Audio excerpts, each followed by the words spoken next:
کہہ دو کہ جو شخص جبرائیل کا دشمن ہو اس کو غصے میں مر جانا چاہیے، کیونکہ اس نے تو یہ کتاب اللہ کے حکم سے تمہارے دل پر نازل کی ہے، جو پہلی کتابوں کی تصدیق کرتی ہے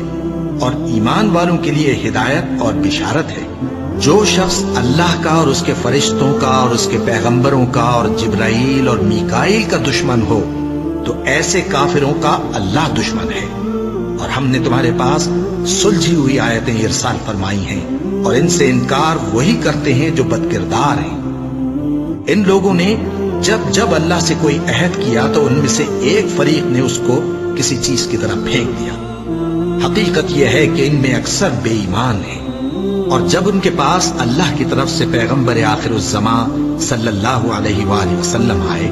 اور وہ ان کی آسمانی کتاب کی تصدیق بھی کرتی ہیں، تو جن لوگوں کو کتاب دی گئی تھی ان میں سے ایک جماعت نے اللہ کی کتاب کو پیٹ پیچھے پھینک دیا، گویا وہ جانتے ہی نہیں، اور ان چیزوں کے پیچھے لگ گئے جو سلیمان کے عہد سلطنت میں شیاطین پڑھا کرتے تھے۔ اور سلیمان نے مطلق کفر کی بات نہیں کی، بلکہ شیطان ہی کفر کرتے تھے کہ لوگوں کو جادو سکھاتے تھے،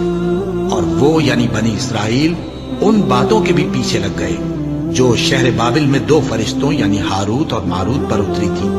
اور وہ دونوں کسی کو کچھ نہیں سکھاتے تھے جب تک یہ نہ کہہ دیتے کہ ہم تو ذریعہ آزمائش ہیں،